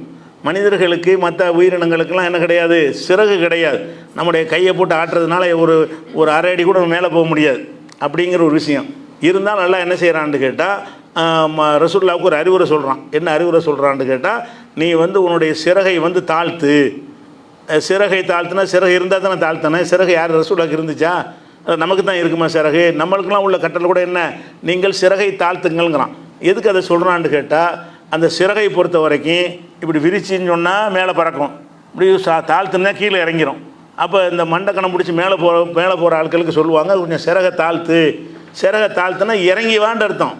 சிறகை தாழ்த்தாமல் இருந்தீங்கன்னா மேலே போயிட்டே இருப்பேன்னு கேட்டால் மக்களை விட்டு தூரமாகிடுவேன், மக்களை மதிக்க மாட்டேன். நீ யாரா நான் யாரான்னு போயிட்டே இருக்கிறதுக்கு வந்து சிறகை விரிக்கிறதுமாங்க. சிறகை தாழ்த்துவன என்ன அர்த்தம்னு கேட்டால், உன்னோட நானும் வந்து இருந்துடுறேன் அப்படின்னு சிறகை அப்படி மடக்கணுன்னா ஒரு பறக்கிற பறவை கூட சிறகை அப்படி மடைச்சிருச்சுன்னா அப்படி கீழே வந்து உட்காந்துரும், உங்கள் பக்கத்தில் வந்துடும். அப்போ ரசூலுல்லாஹ்வுக்கு அல்லாஹ் என்ன கட்டளை இடுறான்னு கேட்டால், அதாவது உலா தகுதன் அலைஹிம் வஹ்ஃபில் ஜனாஹக லில் மூமினீன், மூமின்களுக்காக முகமதே நீங்கள் வந்து உங்களுடைய சிறகை தாழ்த்துங்கள், மூமின்களுக்காக சிறகை தாழ்த்துங்கன்னு அல்லாஹ் சொல்கிறான். இது 1588 சொல்கிறான். இதில் பல உதாரணம் இருக்கிறது. முதல்ல மனிதனுக்கு சிறகு கிடையாது. சிறகை தாழ்த்துவதற்கு சிறகு இருந்தால் தானே சிறகை தாழ்த்துவது, அது கிடையாது. சிறகு இல்லாமல் இருக்கும்போது சிறகை தாழ்த்த சொல்கிறான்னு கேட்டால் சிறகை இது குறிக்கவே இல்லை. நம்மள்கிட்ட இருந்தால் தான் அதை போய் தாழ்த்த முடியும். சிறகை தாழ்த்துன்னு சொன்னால் என்கிட்ட சிறகு இருந்தால் தாழ்த்திடுவேன், சிறகு இல்லாட்டி நான் எப்படி தாழ்த்துவது? அப்போ சிறகை மனிதனுக்கு இல்லைன்னு தெரிஞ்சிருக்கும் போதே சிறகை தாழ்த்து நல்லா எதுக்கு சொல்கிறான்னு கேட்டால், இது சிறகை சொல்லலை. ஏன் சிறகை சொல்லலை? மனுஷனுக்கு சிறகு இல்லை, ரசூலுல்லாஹ்வுக்கு உள்பட சிறகு நமக்கு கிடையாது. அப்போ சிறகு இல்லைங்கும்போது சிறகை தாழ்த்துறதுக்கு அல்லாஹ் சொல்கிறான்னு கேட்டால், சிறகு என்பது வந்து பறவைகளுக்கு இருக்கும். அந்த சிறகுடைய தன்மை என்னன்னு கூட்டினா, அடித்துச்சுன்னா அப்படி பறக்கும், அப்படி மூடிச்சுன்னா இறங்கும். இறங்குறதுக்கு அப்படி தான் மூடிட்டு தான் இறங்கும். சிறகை தாழ்த்தினா செய்யும், மேலே பறந்துக்கிட்டு இருக்கிற அந்த பறவை வந்து சர்ன்னு கீழே வந்துடும். அப்போ கீழே இறங்கி வருவது ஒரு பணிவை காட்டுது, மேலே போயிட்டு இருப்பது ஒரு உயர்வு ஆணவத்தை காட்டுது. இப்போ நீ அந்த மக்களோட இது எப்படி இருக்கணும்னு கேட்டால், அவங்களோட இரண்டரை கலந்தவராக இருக்கணும். சிறகை தாழ்த்தி கொண்டு இருக்குன்னா பறந்து மேலே போயிடக்கூடாது. சிறகை விரிச்சுக்கிட்டு நீ மேலே போயிட்டு நீ உயரமான இடத்துல இருந்துட்டு ஊற்று பார்க்காத. மக்கள் ஒரு ஆளாக நீ இருக்கணும். நீ வந்து ரசூலுல்லாஹ்வுக்குள்ள கட்டளை என்ன, அல்லாஹ்வுடைய தூதராக இருந்தாலும் ஜனாதிபதி சக்கரவர்த்தியாக இருந்தாலும் நீங்கள் இருக்க வேண்டியது எப்படி இருக்கணும்னு கேட்டால், உங்களுடைய சிறகை தாழ்த்த வேண்டும் என்றால் மக்களோடு மக்களாக இருக்க வேண்டும். மக்களை விட்டு தூரமாயிடக்கூடாது. சிறகை விரிச்சா தூரமாயிரும். ஒரு பறவை வந்து சிறகை தாழ்த்தினா நம்ம கிட்டத்தில் இருக்கும், அது சிறகை விரிச்சுன்னு சொன்னால் இங்கேருந்து எங்கேயோ ஓடி போயிடும். அப்போ நீங்கள் மக்கள்கிட்ட பழகக்கூடியவர்கள் தலைவர்கள் எப்படி இருக்கணும்னு கேட்டால், மக்களில் ஒருவராக நீங்கள் இருந்துடணும். மக்கள் நினச்சா அவங்கள பார்க்க முடியணும், நீங்கள் மக்களை பார்க்க முடியணும், அவங்களுக்கு நல்லது கெட்டது எல்லாம் உங்கள் கண்ணுக்கு தெரியணும். அப்போ தான் நீங்கள் அவங்களுக்கு உதவி செய்வீங்க. நீங்கள் வந்து உயரத்தில் இருந்து கொண்டு நீங்கள் அவனை பார்த்தீங்கன்னு வைங்க, உங்களால் அது மக்களை கவனிக்க முடியாது. அவ்வளோ அர்த்தத்தையும் நல்லா உள்ளடக்கி என்ன செய்கிறான்னு கேட்டால், வஹ்ஃபில் சிறகை சிறகை வந்து தாழ்த்து, சிறகை மூடு அப்படிங்கிறான். வஹ்ஃபில் ஜனாஹக லில் மூமினீன், மூமின்களுக்காக வேண்டி உம்முடைய சிறகை தாழ்த்துவீராக, மூடுவீராக, மடிப்பீராகன்னு 15வது சூறாவில் 88வது சொல்கிறான். அதே மாதிரி வந்து 17, 24 வசனத்தில் அல்லாஹ் சொல்லி காட்டுகிறான், பெற்றோரை கவனிக்கிறத பற்றி சொல்லக்கூடிய அந்த தொடர்.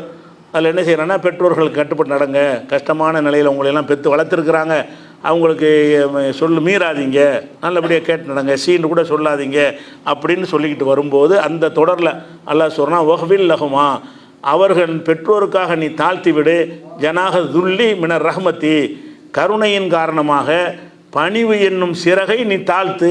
பெற்றோருக்கு முன்னாடி பறக்கக்கூடாது, பெற்றோருக்கு முன்னாடி என்ன செய்யணும், நீ எப்படி இறங்கிடணும். அவங்க நம்மளை பெற்றவங்க, நம்மளை வளர்த்தவங்க, நம்ம என்ன சொன்னால் நம்ம கேட்கணும், நம்ம அவங்களுக்கு கீழே உள்ளவங்க, நம்ம அவங்களுக்கு மேலே உள்ள ஆள் கிடையாது, நம்மளை அதிகாரம் பண்ண முடியாது. எத்தனை பிள்ளைகள் வளர்ந்தவொன்னே தாய் தந்தை இருக்கும்போது அதிகாரம் செலுத்துகிறாங்க, அவங்கள உத்தரவு போடுறாங்க, மிரட்டுறாங்க, அவங்கள கெஞ்சி கெஞ்சி சாப்பாடு வாங்குகிற அளவுக்கெல்லாம் சில குடும்பங்கள் இருக்குது. பெற்றோருக்கு சோறு கூட போட மாட்டேங்கிறான், அதுக்காக வேண்டி கூட அவங்க என்ன செய்யணும், இவன் சொல்கிறதெல்லாம் கேட்கணுங்கிற அளவில் பெற்றோரை வைத்திருக்கிறார்கள். அந்த மாதிரி இருக்கக்கூடாதுங்கிறதுக்கெல்லாம் என்ன செய்கிறான்னு கேட்டால், அந்த இலக்கியமான வார்த்தையில் சொல்லும்போது என்ன அர்த்தத்தை அதிகமாக இருக்குது. எப்படி பணிவுங்கிற சிறக தாழ்த்திரு, உனக்கு பறக்க இயலும், நீ இளமையாக இருக்கிற, உனக்கு சம்பாதிக்க இயலும், இந்த தாய் தந்தையுடைய ஆதரவு உனக்கு தேவை கிடையாது. ஒரு நேரத்தில் தேவையாக இருந்துச்சு, நீ கை குழந்தையாக இருந்த நேரத்தில் அவங்கள வச்சு தான் நீ வாழவும் முடிஞ்சிச்சு. இப்போ உனக்கு ரெக்கம் முளைச்சிருச்சு. இப்போ நம்மளும் தமிழில் பழமொழி சொல்லுவோம்ல, இப்போ ரெக்கம் முளைச்சிருச்சு அப்படின்னு என்ன அர்த்தம், சொல்லு கேட்க மாட்டாங்களான்னு அர்த்தம். பறவைக்கு ரெக்கம் முளைச்சிருச்சுப்பா, நம்ம சொல்ல கேட்பான, ரெக்கம் முளைக்க வரைக்கும் நம்ம தெய்வம் தேவைப்பட்டுச்சு, ரெக்கம் முளைச்ச பிறகு அவன் பறந்து போச்சு அப்படிங்கிறதெல்லாம் நம்ம தமிழ்லேயும் கூட அந்த வார்த்தையை சொல்கிறாங்க. ரெக்கை முளைத்தல் என்பது ரெக்கைன்ற அர்த்தத்தில் கிடையாது, அவனுக்கு இதில் சம்பாதிக்க தெரியுது, சுயமாக இயங்க தெரியுது அப்படிங்கிற வார்த்தைக்கு பதிலாக ரெக்க முளைச்சிருச்சுங்கிற வார்த்தையை நம்மளும் தமிழ்லையும் சொல்லத்தான் செய்கிறோம். இந்த மாதிரியான இலக்கியம் அரபு மொழியிலும் இருந்தது. அது அல்ல பயன்படுத்தினா எப்படி சொல்கிறான்னு கேட்டால், அந்த பெற்றோருக்காக வேண்டிய கருணையோட உன்னுடைய பணிவு என்கிற சிறகை தாழ்த்து. பெற்றோருக்கு மிஞ்சி உனக்கு செய்ய முடியும், உன் தயவு இல்லாமல் அவங்க வாழ முடியாது, அவங்க தயவு இல்லாமல் உனக்கு வாழ முடியும். அப்படி இருந்தாலும் நீ இறங்கிடணும். என்ன தான் இருந்தாலும் அவங்க நம்ம பெற்றவங்க. நான் அந்த மாதிரி செஞ்சுட்டேன்னா அல்லாட்ட துவாவும் செய்வோம், குர் ரப்பி இரஹம்ஹுமா, இறைவா என்னுடைய பெற்றோருக்கு நீ அருள் செய்வாயாக, கமா ரப்பயானி சகீரா, என்னை சிறுவனாக இருக்கும் பொழுது எப்படி வளர்த்தார்களோ அந்த மாதிரி உங்களுக்கு நீ அருள் செய்வாயாக, நான் சின்ன பிள்ளையாக இருக்கும்போது எப்படி என்னை வளர்த்து ஆக்கினார்களோ. அது ஒவ்வொருத்தனும் வழங்க மாட்டேங்கிறான். அவன் பிள்ளை வரும்போது அவன் பிள்ளைய வளர்க்குறான்ல, அதை நினச்சி பார்த்தாலே பெற்றோரை மதிச்சிருவான். உன் பிள்ளைய மட்டும் எப்படி வளர்க்குற, உன் பிள்ளைக்கு வேணுங்கள்லாம் வாங்கி கொடுக்குற, அது கஷ்டப்படக்கூடாதுன்னு பார்க்குற, விரும்பின மாதிரி பொருள்லாம் இப்போ எவ்வளோ ரூபாயாக இருந்தாலும் வாங்கி கொடுக்க தயாராக இருக்கிற, அதனுடைய அது சிரிக்கிறத பார்த்து நீ சந்தோஷப்படுற, அதனுடைய மலைஜலத்தை நீ போய் சுத்தப்படுத்துகிற, இப்படி தானே இப்போ உனக்கும் செஞ்சுருப்பாங்க. நீ உன் பிள்ளைக்கு நீ என்னென்ன செய்ய அதை நினச்சி ஒருத்தன் பார்த்தான்னு சொன்னால், இவ்வளவு செய்கிறமே இப்படித்தான் நம்ம தாய் தந்தை நமக்கு செஞ்சுருப்பாங்க. இன்றைக்கி ரெக்க முளைச்சோன்னு நம்ம மறந்துட்டோமேன்னு நினச்சி பார்க்கணுமா இல்லையா? அதுக்காக எல்லாம் என்ன செய்கிறான்னு கேட்டால், நான் சிறுவனாக இருக்கும் பொழுது என்னை எப்படி அவர்கள் வளர்த்து பராமரித்தார்களோ அந்த மாதிரி இறைவா நீ அருள் செய்வாயாகன்னு கேட்க சொல்கிறான். இதை விளங்கினாலே பணிவு தன்னால் வந்துடும். எதை விளங்கின, நம்ம பிள்ளைகளை வளர்க்குறதுக்கு நம்ம என்னென்னலாம் செய்கிறோம். அப்போ இது மாதிரி தானே நானும் சின்ன பிள்ளையாக இருந்தேன். நான் சின்ன பிள்ளையாக இருக்கும்போது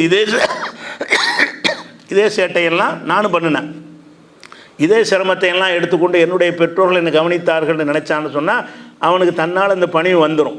அதுக்காக அல்லாஹ் என்ன செய்கிறான்னு கேட்டால், பெற்றோருக்கு என்ன செய்யணும், பணிவுங்கிற சிறகை தாழ்த்து, பிறகு சிறகை அடிச்சுட்டு பறக்காத, தூரமாக போயிடாத, பெற்றோரை விட்டு நம்ம பறந்து போயிடாத அப்படிங்கிறதுக்காக வேண்டி அந்த சிறகுங்கிற வார்த்தையை எல்லாம் சொல்லி காட்டுறான். அதே மாதிரி 26:215 வசனத்துலேயும் எல்லாம் சொல்கிறான், ரசூலுல்லாஹ்வுக்கு தான் இந்த கட்டளை, வஹ்வில் ஜனாஹ கலிமனித்தபாக மினல் மூமினின், நபியே உன்னை பின்பற்றக்கூடிய மூமின்களுக்காக வேண்டி உனது சிறகை தாழ்த்துவீராக. உன்னை பின்பற்றி ஃபாலோ பண்ணி வர்றாங்க, ஃபாலோ பண்ணி வர்றவர்களுக்கு தாழ்த்த தேவையில்லை, அவன் நம்மளை பின்பற்றவன் நம்ம தலைவர் அப்படில வரணும் அப்படி நினச்சிடாத, நீ இறங்கு. உன்னை பின்பற்றின மக்களாக இருந்தால் அவங்களுக்காக என்ன செஞ்சு நீ இறங்கிப்போ அப்படின்னு சொல்லி அந்த பணிவுக்காக வேண்டி எல்லாம் என்ன செய்கிறான்னு கேட்டால் இந்த ஒரு கட்டளை இடுறான். அப்போ இந்த சிறகை தாழ்த்துவீராக என்பது நேரடி அர்த்தம் கிடையாது.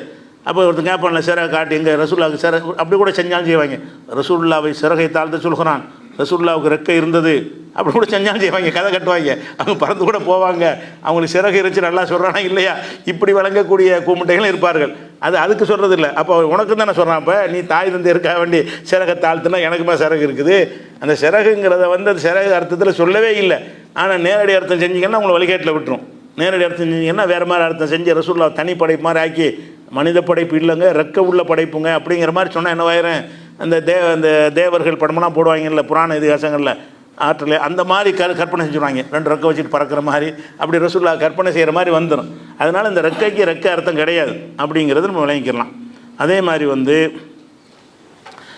ஒரு மனிதன் தாராளமாக அள்ளி கொடுக்குறான்னு வைங்க. தாராளமாக அள்ளி கொடுக்கும்போது அவன் கையை நல்லா விரிக்கிறான்னு சொல்லுவோம். தாராளமாக கொடுக்காமல் இருந்தால் என்ன செய்வான்னா கையை கட்டிக்கிட்டான்னு சொல்லுவோம். இந்த கையை கட்டிக்கிட்டானுங்கிற வார்த்தை கையை போய் கட்டிக்கிட்டாங்கிற அர்த்தம் கிடையாது. சும்மா தான் கட்டாமல் தான் இருப்பான். கேட்கும்போது தரமாட்டேம்மா, காசு நிறைய இருக்கு, ஒரு பசிக்குதுங்க சாப்பாடு வாங்கித்தாங்கன்னு கேட்டோம்னா அதெல்லாம் கிடையாதும்மா. இப்போ என்ன செய்கிறான், அவன் சாப்பாடு கிடையாதுன்னு தான் சொன்னான் தவிர கையெல்லாம் கட்டிக்கிறல. இதுக்கு என்ன வார்த்தையை சொல்லுவாங்கன்னா கையை கட்டிக்கிட்டான். கையை கட்டிக்கிட்டான்னா என்ன அர்த்தம்னு கேட்டால் கொடுக்க மறுக்கிறான்னு அர்த்தம். அப்போ இந்த கையை விரிக்கிறது, கையை மூடிக்கொள்வது அப்படிங்கிற இந்த சொல்லு கஞ்சத்தனத்துக்கும் தர்மத்துக்கும் பயன்படுத்தக்கூடிய ஒரு சொல். எல்லா மொழிகளும் என்ன செய்கிறது, அவன் கை கொடுத்து சிவந்த கைங்கெல்லாம் சொல்கிறாங்கல்ல, கொடுத்து செவந்து போச்சான். எடுத்து கொடுக்க நெஞ்சிருச்சு.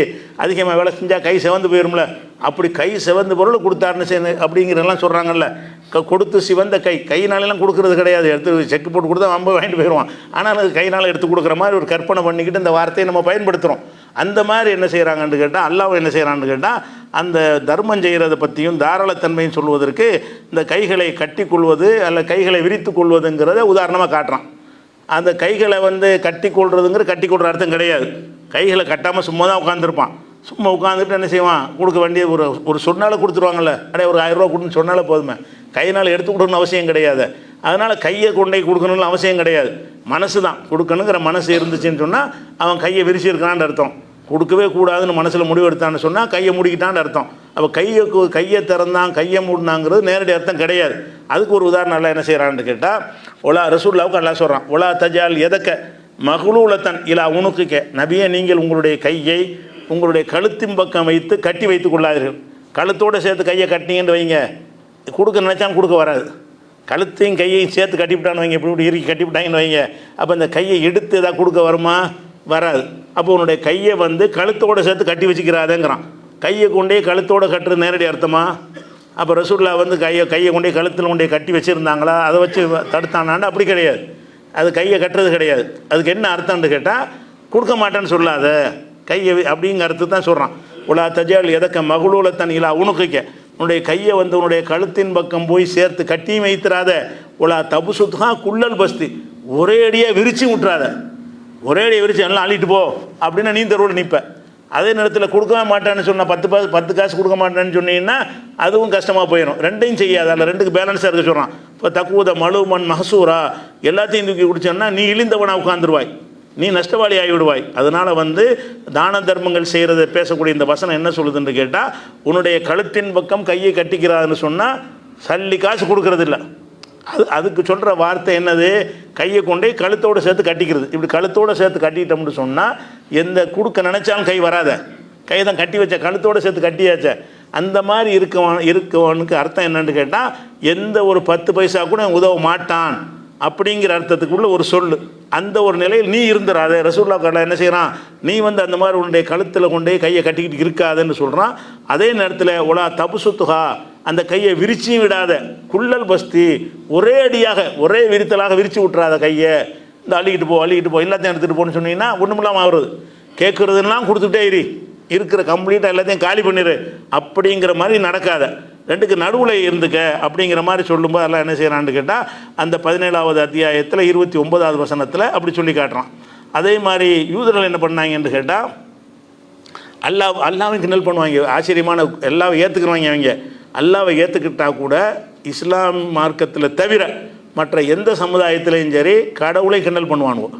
கடவுள் இருக்குன்னு நம்பிக்கையோடையும் செஞ்சுக்கிடுவாங்க. கடவுளை என்ன செய்வாங்க, கடவுளுக்கு முன்னாடி டான்ஸ் ஆடுவாங்க, கடவுளை கிண்டல் பண்ணுவாங்க. உனக்கு கண்ணு தெரியலையான்னு கேட்பாங்க, கண் அவிஞ்சு போச்சான்னு கேட்பாங்க. அப்படிலாம் யார் கடவுள்கிட்ட இவர் நினச்சதை செய்யலைன்னா அது மாதிரிலாம் சொல்லுவாங்க. யூதர்கள் அல்லாவை நம்பக்கூடியவனா இருந்தால் கூட அல்லாவையும் கிண்டல் பண்ணுவாங்க. அவங்களுக்கு நிறைய ரிஸ்க்கு கொடுக்கலன்னு வைங்க, அல்லாஹ் கையை கட்டி வச்சுக்கிட்டான் அப்படிம்பாங்க.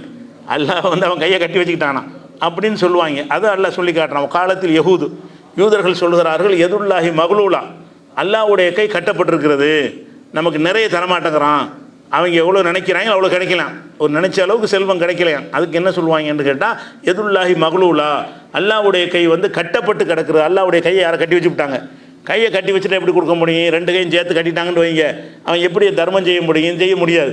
அப்போ அல்லாஹ் யாரை கட்டி வச்சு விட்டாங்க, அதனால தான் நம்ம எவ்வளோ கேட்குறோம் நமக்கு தரவே மாட்டேங்கிறான் அப்படின்னு அல்லாஹ் பற்றி பேசுனாங்கன்னா இது தௌஹீதா? இது இறை நம்பிக்கை உள்ளவங்களா? இறைவனையே கிண்டல் பண்ணுறாங்க. வேறு மார்க்கங்கள் உள்ள மாதிரி யூதர்கள் அப்படி இருந்திருக்கிறாங்க. உள்ளத்து ஐதீகம் அல்லாஹ் என்ன பதில் சொல்கிறான்னு கேட்டால், உள்ளத்து ஐதீகம் அவர்களுடைய கைகள் தான் கட்டப்பட்டிருக்கிறது. உள்ளினும் பிமா காலு அவர்கள் சொன்ன இந்த வார்த்தைக்காக சபிக்கப்படுவார்கள். அல்லாஹ் பற்றி என்னை பற்றி இப்படி சொன்ன காரணத்தினால அவர்கள் சாபத்திற்கு உள்ளாவார்கள்னு சொல்லிட்டு, பல் எதாகும் அபுசுத்தானே, அல்லாஹ்வுடைய கைகள் விரிக்கப்பட்டு தான் இருக்கிறது, கட்டப்பட்டுலாம் இல்லை. அல்லாஹ்வுடைய கை திறந்து தான் இருக்கே தவிர கட்டப்பட்டு கிடையாது. அதே நேரத்தில் அப்பயே எனக்கு தரமாட்டேங்கிறான்னு கேட்டால், யுன்ஃபிகு கை வயசா, அவன் நாடியவர் கொடுப்பான். உன்னை நாடல் அவ்வளோதான். கொடுத்தவனுக்கு பாரு, உனக்கு தந்து எல்லாரையும் பிச்சைக்காரனை விட்டு அந்த வார்த்தையை நீ சொல்லணும். எல்லாரையும் பிச்சைக்காரனை விட்டு அல்லாஹ்வுடைய கை கட்டப்பட்டுருச்சுன்னு சொல்லலாம். உனக்கு தரல, பக்கத்து வீட்டுக்காரனை கொடுத்துருக்கான், அப்போ கை கட்டப்படலை. இன்னும் நிறைய பேர் கொடுத்துருக்கான், உலகத்தில் நிறைய கோடீஸ்வரன் பணக்காரன் இருக்கிறான். அப்போ அல்லாஹ்வுடைய கையை கட்டி இருந்தால் என்ன 3 பேரும் கொடுத்தான். கொடுக்கறதுக்கு நான் ஒரு பாலிசி வச்சுருக்கிறேன், நினச்சாலும் கொடுப்பேன், அவ்வளோதான். நான் கொடுக்குவேன், கேட்குறவனுக்கெல்லாம் கொடுக்கணும் அவசியம் கிடையாது. நான் யாரை நாடுகிறேனோ அவனுக்கு கொடுப்பேன். அதனால தான் உனக்கு தராமல் இருக்கிறேங்கிறது அல்ல. அந்த பதிலையும் சொல்லிடுறான். அவனுக்கு ஏன் கிடைக்காம இருக்குங்கிறதுக்குல அதுக்குரிய ஆன்சரையும் சொல்லி போடுறான். அதே நேரத்தில் என் கை கட்டப்பட்டு இல்லைங்கிறான். அப்போ பல் ஏதாவது மப்சூத்து தானே, அல்லாஹ்வுடைய 2 கைகளுமே விரிக்கப்பட்டு தான் இருக்கிறது. யுன்ஃபிகு கைஃப யஷா, அல்லாஹ் நாடியபடி செலவு செய்வான் அப்படின்னு சொல்வதன் மூலமாக இந்த கை கட்டப்படுதல் என்கிறது அல்ல கையை விரித்தல் என்பதும் நேரடி அர்த்தத்தில் இல்லை. ஆனால் நேரடி அர்த்தத்திலும் இருக்கிறது. பல இடங்களில் கையை விரிக்கிறது, கையை மூடுறதுன்னு வரும்போது நேரடி அர்த்தமும் இருக்கும். இந்த இடங்களில் ரிசுக்கு சம்பந்தமாக சொல்லக்கூடிய இடங்களில், தான தர்மம் சம்பந்தமாக பேசக்கூடிய இடங்களில் கைகளை விரித்தான், கைகளை சுருக்கினான் அப்படின்னு சொன்னால் தாராளமாக கொடுத்தான், கொஞ்சமாக கொடுத்தான், கொடுக்க மறுத்துட்டான் அப்படிங்கிறதுக்கு பயன்படுத்துவாங்க. அரபில் சாதாரண பயன்படுத்துவாங்க. நம்ம மொழியிலையும் கூட அந்த கை சுருங்கின கையின்னா சொல்லுவாங்க. நல்லா கொடுக்க தாராள கையவர், தாராளமான கையின்னு சொல்லுவாங்க. என்ன தாராளமாக, கையில் என்ன தாராளம் இருக்குது? நம்ம கை மாதிரி தான் அவன் கையும் இருக்குது. கை தாராளம்னா என்ன அர்த்தம்? நிறைய கொடுப்பாங்கிறதுக்காக வேண்டி தாராளமான கை, அவர் பெரிய கையும்பாங்க. பெரிய கைன்னு என்ன கை பெருசாக இருக்குமா? இல்லை, நிறைய தரக்கூடிய ஆள் பெரிய கைன்னு சொல்லுவாங்க. அப்போ இந்த பெரிய கை, அந்த சின்ன கைன்னு சொல்வதெல்லாம் அந்த நேரடி அர்த்தம் இல்லாமல் நம்ம பாஷையிலையும் பயன்படுத்தி தான் இருக்கிறோம். அரபில் இது பயன்படுத்தினாங்க. அந்த இலக்கியத்தை எல்லாம் பயன்படுத்தி என்ன செய்கிறாங்கன்னா அதையும் சொல்லி காட்டுறான். அதே மாதிரி நம்ம உள்ளத்தில் ஒரு கடின சித்தம் உள்ளவனா சில பேர் இருப்பாங்க. இறக்கமே வராது, எதுக்கும் கவலைப்படுவாங்க, அடித்து சாவர மாதிரி கிடப்பா பசங்க பார்த்துட்டு இருப்பாங்க. அதை பார்த்து இறக்கம் வராது. இப்போ சாப்பிட்டு 10 நாள் ஆச்சுன்னு சொல்லுவான், அவனுக்கு 100 ரூபா கொடுக்கணும்னு நினைக்க மாட்டான். அப்படி சும்மா கேட்டுட்டு இருப்பான். அப்போ இந்த நெஞ்சம் இறுகி போனவர்கள் நிறைய பேர் இருப்பாங்க. கல் நெஞ்சக்காரர்கள்னு சொல்கிறோம்ல, கல் நெஞ்சின்லாம் சொல்கிறோம்ல, அதெல்லாம் நேரடி அர்த்தத்திலே சொல்கிறோம். அறுத்து பார்த்தா கல் நெஞ்சாக இருக்கும். ஒருத்தர் நெஞ்சு கல் நெஞ்சுங்கிறோம், ஓ கல் தான் நெஞ்சு செஞ்சு வச்சுருக்குதோ அப்படின்னு சொல்லி அறுத்து பார்த்தா உள்ள கல்லாவாக இருக்கும். நம்ம நெஞ்சு எப்படி இருக்கிறதோ அந்த மாதிரி தான் அவனுடைய நெஞ்சம் சதையால் ஆனது தான் இருக்குது. ஆனால் நம்ம என்ன சொல்லுவோம்? கல் நெஞ்சக்காரன்னு சொல்லுவோம். ஏன்னு கேட்டால் நெஞ்சம் அந்த சதை துண்டால் ஆன ஒன்றாக இருந்தால் கூட அதில் அந்த இறக்கத்தன்மை இல்லாட்டி என்ன செய்வோம்? அதை கல் நெஞ்சிங்கிற வார்த்தையை சொல்லுவோம். அந்த கல்லுங்கிற அர்த்தம் கிடையாது. இதே மாதிரி என்ன செய்கிறான்? அல்லாஹ் உள்ளங்களை சொல்லும் பொழுது உங்களுடைய உள்ளங்கள் இறுகி விட்டனங்கிறான். உள்ளங்கள் இறுகி விட்டனன்னு சொன்னால் அவன் உள்ளத்தை டெஸ்ட் பண்ணால் இறுகி போயிருக்குமா? எல்லா உள்ளம் மாதிரி அவனுடைய உள்ளம் இருக்கும். உள்ளம் இருக்குதல் என்ற தன்மை என்னன்னு கேட்டால் அவனுக்கு இந்த இறக்கம் தாராளத்தன்மையெல்லாம் இல்லாமல் போயிடும். சில மனசு விரிஞ்ச மனசாக இருக்கும்னு சொல்கிறோம். விரிஞ்ச மனசுனா அவன் பெருசாக இருக்கும் இல்லை, அவன் கொஞ்சம் காசு பணத்தெல்லாம் பெருசாக நினைக்காம கஷ்டப்படுறவங்களுக்கு கொடுப்பான், துன்பத்துக்கு உதவி செய்வான். அப்படி தாராளத்தன்மை இருக்கிறவர்களையெல்லாம் மனம் விரிந்தவர்கள் என்ற வார்த்தையினாலையும், அது கொடுக்காதவர்களை மனம் இறுகி போனவர்கள்னு சொல்கிறோம் இல்லையா, அந்த வார்த்தை அல்லாஹ் குர்ஆனில் பல இடங்களில் பயன்படுத்தலாம். இப்படி சும்மா கசத்து குலோபுக்கும், பிறகு உங்களுடைய உள்ளங்கள் இறுகி விட்டன. முதல்ல ஒழுங்காக தான் இருந்தீங்க மூசா நபி இருக்கும்போது. இது யூதர்களை பார்த்து சொல்லக்கூடிய வாசகம். மூசா நபியோட உம்மத்தாக இருக்கிற வரைக்கும் நல்லா தான் இருந்தீங்க, இப்போ என்னவாச்சு உங்களுடைய உள்ளங்கள்லாம் இறுகி விட்டது. எந்த மாதிரி விட்டுனா பொய்ய கல் ஹிஜாரா, கல் மாதிரி இறுகிருச்சிங்கிறான். கல் மாதிரி, கல்லுண்டே உதாரணத்தை போடுறான். கல்லை போல இறுகி விட்டது, பாறையை போல இறுகி விட்டதுங்கிறான். அப்படி யாருக்காவது உள்ள இருக்குமா? பாறை மாதிரி இருக்குன்னா அவன் வாழ முடியுமா? பாறை மாதிரி இருக்குன்னா அந்த இதையை பம்ப் பண்ணுமா? முதல்ல அது இயக்கம் இருக்குமா? ஏதாவது ஆளை செத்து போயிடுவானே. அப்போ உள்ளம் இருக்கிறதுங்கிறதுக்கு அர்த்தம் என்னன்னு கேட்டால், உள்ளத்தில் அந்த கனிவு இல்லை, உள்ளத்தில் ஒரு இரக்கம் இல்லை, ஒரு கருணை தன்மை இல்லை அப்படிங்கிறதுக்காக வேண்டி அவனுக்கு இறுகி போன உள்ளம் அப்படின்னு நம்ம சொல்கிற மாதிரி நம்ம பாஷையில் அது இருக்கிறது. உலகத்தில் பல பாஷைகளில் இருக்குது, அரபுலையும் இருந்தது. அதுதான் சும்மா கசத்து குழுவுக்கும் உங்களுடைய உள்ளங்கள் இறுகி விட்டன அப்படின்னு சொல்லி காட்டுறான் 2:74. அதே மாதிரி 6:43 சொல்லி காட்டினா, இவர்களுக்கு நம்முடைய வேதனைகள் வரும் பொழுது கொஞ்சம் பணிய மாட்டார்களா? பணிய மாட்டேங்கிறாங்க. நான் சோதனையெல்லாம் கொடுத்து பார்க்குறேன், ஒரு வறுமையை கொடுத்து பார்த்தா திருந்து வாங்கலான்னு பார்த்தா அப்போ திருந்த மாட்டேங்கிறாங்க அப்படின்னு சொல்லிக்கிட்டு வரும்போது அல்லாஹ் என்ன செய்கிறான்டா, உலாக்கின் கசத்து குலூபுகும் என்றால் அவங்களுடைய உள்ளம் இறுகி போயிடுச்சு. எந்த ஒன்றை பார்த்தாலும் அதை விளங்க மாட்டானோ. உள்ளம் இறுகி போன உள்ளத்தில் எதுவும் போய் சேராது. உள் வாங்கக்கூடிய தன்மையில் இருந்தால் தான் வாங்கிக்கிறோம். உள்ளம் இறுகி விட்டதுங்கிறதுக்காக வேண்டி அந்த வார்த்தை அவங்களுக்கும் எல்லாம் சொல்லி காட்டுகிறான். அதே மாதிரி 57:16 என்ன செய்கிறான்னு கேட்டால், உலாயக்கூனு கல்லதீன ஊத்துல் கிதாப மின் கபுல், உங்களுக்கு முன்னால் வேதம் கொடுக்கப்பட்டார்களே அவங்கள போல நீங்கள் ஆகிவிடக்கூடாது. இப்போ தாள் அழகிமுல் அமது, அவனு நீண்ட காலம் ஆகிவிட்ட காரணத்தினால இப்போ கசத்து குலூபுகும், அவங்களுடைய உள்ளங்கள் இறுகிவிட்டன. இறைவனுடைய வேதங்கள் ஃப்ரெஷ்ஷாக இருக்கும்போது மனசில் அது பதிஞ்சிருக்கும். நாளாயிடுச்சுன்னா இறுகி போயிடும். இப்போ ரசூல்லா வாழ்ந்த காலத்தில் இருந்த மாதிரி ரசூல்லா மூத்த பிறகு இருந்தாங்களா? இருக்கலை. நம்ம கூட அந்த ஏகத்துவத்தை ஆரம்பத்தில் கேட்கும்போது எவ்வளோ உன்னிப்பாக கவனமாக கேட்டோம். கொஞ்ச நாள் சென்றவுடனே இறுகி போச்சா இல்லையா? கேட்குறது கூட நாட்டங்கள் குறைஞ்சிட்டு வந்துருச்சா இல்லையா? அது இறுகிடும். நாள் சென்றுச்சுன்னா என்ன, ஃப்ரெஷ்ஷாக கேட்கும்போது தான் ஆர்வமாக இருப்பாங்க. கொஞ்சம் காலம் கழிந்து விட்டது என்று சொன்னால் அவங்களுடைய உள்ளம் இறுகி விட்டதுன்னு வரும்ல, அது அல்ல சொல்லி காட்டுறான். இப்போ தாள் அழகிமுல் அமது, அவங்க நீண்ட காலம் கடந்து விட்ட காரணத்தினால இப்போ கசத்து குலூபுகும், அவங்களுடைய உள்ளங்கள் இறுகி விட்டன அப்படிங்கிற வார்த்தையை அல்லாஹ் சொல்லி காட்டுறான். அப்போ உள்ளம் இருகிறதுக்கு அர்த்தம் இருகிறதுங்கிற அர்த்தம் கிடையாது. உள்ளத்தில் உள்ள அந்த தாராள தன்மை இல்லாமல் போய்விட்டது. அது தாராளத்தன்மை இல்லாமல் ஒரு கஞ்சத்தனமும் ஒரு கொடூரத்தன்மையும் இருக்கும் என்று சொன்னால் இறுகி போன உள்ளத்துக்காரன் நம்ம சொல்லலாம். அதனால அர்த்தம் என்ன இல்லை, உள்ளம் இறுகி இரும்பு மாதிரி போயிடுச்சு, கல் மாதிரி போச்சுங்கிற அர்த்தம் கிடையாதுங்கிறத நம்ம விளங்கி கொள்கிறோம். அதே மாதிரி இந்த தொடுதல்ங்கிற வார்த்தை இருக்குல்ல, தொடுதல்ங்கிற வார்த்தை, இந்த தொடுதல்ங்கிற வார்த்தை எதை தொட்டாலும் தொடுதல்ங்கிறது நம்ம பயன்படுத்துவோம். ஆனால் குர்ஆனில் பெண்களோடு சேர்த்து சம்மந்தப்படுத்தி பெண்களை தொடுதல் அப்படின்னு வார்த்தை வந்துச்சுன்னு சொன்னால் தொடுறதை குறிக்காது, அது தாம்பத்தியத்தை தான் குறிக்கும். பெண்களை தொடுவது, பெண்களை தொடுதல்னா என்ன அர்த்தம்? போய் தொடுறது அப்படின்னு அர்த்தம் கிடையாது. பெண்களை தொடுதல் என்று சொன்னால் அவங்க குடும்ப வாழ்க்கை இல்லறம் நடத்துவதுக்கு தான் அந்த வார்த்தையை எல்லாம் யூஸ் பண்ணுறான். நேரடியான அர்த்தம் என்னென்னா தொடுறது மட்டும்தான். நேரடியான அர்த்தம் என்ன, இந்த மஸ்ஸங்கிற வார்த்தை அல்லது லமசங்கிற வார்த்தை ரெண்டுக்குமே அர்த்தம் என்னென்னு கேட்டால் தொடுவது தான் அர்த்தம். வேறு இடங்கள்லாம் தொடுவதுன்றே வரும். ஆனால் அந்த பெண்கள் தொடர்பாக அந்த வார்த்தை வரும்போது அந்த அர்த்தம் யாருமே செய்ய மாட்டோம். உதாரணத்துக்கு எடுத்துக்கிட்டிங்கன்னு சொன்னால், ஒருத்தன் கல்யாணம் பண்ணுறான், கல்யாணம் பண்ணிவிட்டு அவன் விவாகரத்து செய்கிறான், கல்யாணம் பண்ணுறான், அன்றைக்கி விவாகரத்து பண்ணிடுறான். எப்போ விவாகரத்துனா உங்களை தொடாமலே விவாகரத்து பண்ணுறாங்கிறான்ல.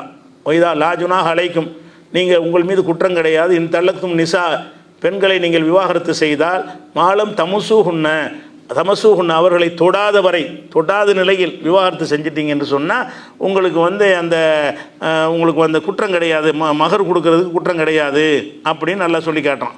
அப்போ நீங்கள் இன்னொரு அடுத்த வசனம் சொல்கிறான், ஒயின் தல்லக்துமுஹுன்ன, பெண்களை நீங்கள் விவாகரத்து செய்தால் மின் கபலி அந்த மசூஹுன்ன, அந்த பெண்களை தொடுவதற்கு முன்னாடியே நீங்கள் விவாகரத்து செஞ்சீங்கன்னு சொன்னால் பாதி மகர் கொடு. கல்யாணம் பண்ணிட்டேன்னு சொன்னால் 1,00,000 ரூபா மகர் பேசியாச்சு, கல்யாணமும் ஏற்பட்டு போச்சு. ஆனால் அந்த பெண்ணை தொடவே இல்லை. தொடாமல் என்ன செய்கிறான்னா என்ன வேணாங்கிறான். ஏதோ ஒரு தவறான தகவலை கேட்டிருப்பான், ஏதோ ஒன்று தெரிஞ்சிருப்பான், ஏதோ நான் ஒன்று வேணான்னு சொல்லிவிட்டான். இப்படி சொன்னானே ஆனால் அவன் மகர் பேசினாங்கல்ல, பாதி மகர் கொடுக்கணும். வாழ்க்கை நடத்தாட்டாலும் சரி, 1,00,000 ரூபா பேசணில்ல, 50,000 எடுத்து வைடான்றணும். அன்றைக்கி எவ்வளோ 5,00,000 ரூபா மகர் பேசினா 2,00,000 ரூபா எடுத்து வைக்கணும். அப்போ எல்லாம் என்ன செய்கிறான்னு கேட்டால், ஒயின் தல்லக்துமுஹுன்ன மின் கபலி அந்த மசூஹுன்ன, அவங்கள தொடுவதற்கு முன்னாடி நீங்கள் விவாகரத்து செய்தால் இப்போ நிஸ்பமா பரல், அதாவது பாதியை நீங்கள் கொடுக்கணும் அப்படின்னு சொல்லி என்ன செய்யலாம், எல்லாம் அந்த ஒரு மகருக்கு சொல்லி காட்டுறான். இந்த தொடுறதுக்கு என்ன அர்த்தம்? கல்யாணம் பண்ணுறான், பெண்ணை தொட்டுப்பிட்டு தலாக்கு பண்ணிட்டான், அதுக்கு ஒரு சட்டம். தொடாமல் தலாக்கு அதுக்கு சட்டமா? தொடுறதுங்கிறத கொஞ்சம் நாகரிகமாக சொல்லணுங்கிறதுக்காக வேண்டிய எல்லாம் என்ன செய்கிறான், பெண்கள் ஆண்கள் சம்மந்தப்பட்டது வரும்போது அதை பச்சையாக சொல்லக்கூடாது அப்படிங்கிறதுக்காக எல்லாம் என்ன செய்யலாம், நாகரிகங்கிறது அவங்களை தொடாமல் நீங்கள் விவகாரம் செஞ்சீங்கன்னு சொன்னாலும் பாதி மகர் நீங்கள் கொடுத்துருங்க, தொட்டுட்டு விவகாரத்து பண்ணால் முழுசாக பண்ணுங்க கொடுக்கணும்னு வருது. அப்போ தொட்டுறதுங்கிறதுக்கு என்ன அர்த்தம்னு சொன்னால் தொடுறது கிடையாது. அதாவது அந்த பெண்ணை தொடுறான், ஆனால் தாம்பத்தியம் ஈடுபடலைன்னா அவனும் இந்த கணக்கில் வந்துடுவான். அதை தொடாதவன் அர்த்தத்தை வந்துடுவான். தொட்டு இருப்பான், கல்யாணம் பண்ணும்போது கையை பிடிச்சி கூட கொடுப்பாங்கல்ல, அது கூட தொடுறது தானே. அப்போ விவாகரத்து பண்ணிட்டான். இவன் என்ன மாதிரி விவாகரத்து பண்ணான்னா தொடாமல் பண்ணான்னு அதுக்கு அர்த்தம். இல்லை தொட்டானே கையை பிடிச்சானான்னு சொல்லக்கூடாது. தொட்டான்ங்கிற அர்த்தத்தில் சொல்லப்படலை, அது நேரடி அர்த்தம் தொடுவது தான். பெண்ணை தொடுதலுக்கு அர்த்தம் என்னன்னு கேட்டால் அவளோட குடும்ப வாழ்க்கை நடத்திடுறது. குடும்ப வாழ்க்கை நடத்திட்டு விவாகரத்து பண்ணால் அதுக்கு ஒரு சட்டம், குடும்ப வாழ்க்கை நடத்தாமல் விவாகரத்து பண்ணால் அதுக்கு ஒரு சட்டம். அதை சொல்லும்போது அல்லாஹ் என்ன வார்த்தையை பயன்படுத்துகிறான்னா தொடுதல்ங்கிற வார்த்தையை பயன்படுத்துகிறான். அப்புறம் தொடுதலுக்கு அர்த்தம் என்ன? தொடுதலை குறிக்கவே இல்லை. அது குடும்ப வாழ்க்கையில் ஈடுபடுவதை குறிக்கிறது என்று நம்ம நினைக்கிறோம். அதே மாதிரி வந்து 33-49 வசனத்தில் இதே மாதிரி வார்த்தையை சொல்கிறான். இதான் நக்கஹத்துமுல் மூமினாத்தி, மூமினான பெண்களை நீங்கள் கல்யாணம் செஞ்சு சும்மா தள்ளத்தும் முகுன்ன மின்கபலி அந்த தமசூகுன்ன, அவர்களை தொடுவதற்கு முன்னாடி நீங்கள் விவாகரத்து செஞ்சுக்கிட்டீங்கன்னு சொன்னால் ஃபமாலக்கும் அலைஹின்ன மின் இத்தா, அவங்களுக்கு எந்த ஒரு இத்தாவும் கிடையாது. கல்யாணம் பண்ணுனா அவங்களுக்கு தொடவே இல்லை, வேணான்ட்டான், அந்த பெண் இத்தா இருக்கணுமா, அவளுக்கு எந்த இத்தாவும் கிடையாது. ஃபமாலக்கும் அலைஹின்ன மின் இத்தா, அவளுக்கு எந்த ஒரு இத்தாவும் கிடையாது. இந்த 3 மாதவிடாய்களை வெயிட் பண்ணணும்ல, விவாகரத்து பண்ணிட்டாங்கன்னு சொன்னால் அடுத்த கல்யாணம் பண்ணுறதுக்கு என்ன செய்யணும், 3 மாதவிடாய்களை வெயிட் பண்ணியிருக்கணும் பொதுவாக. அது இப்போ தாம்பத்திய வாழ்க்கை நடத்திட்டு விவாகரத்து பண்ணால் தான், தொடாமையே விவாகரத்து பண்ணிட்டான்னு என்ன அர்த்தம், தாம்பத்திய வாழ்க்கை நடத்தாமல் விவாகரத்து பண்ணிட்டான்னு சொன்னால் அந்த நிமிஷமே வேற ஒரு மாப்பிள்ளை பார்த்து கல்யாணம் பண்ணிவிடலாம். அவன் தொடர்ந்து விவாகரத்து பண்ணிட்டான்ல, அவங்களுக்கு இதாண்டு ஒரு நாள் கூட இதாக கிடையாது, ஒரு நிமிஷம் கூட இதாக கிடையாது.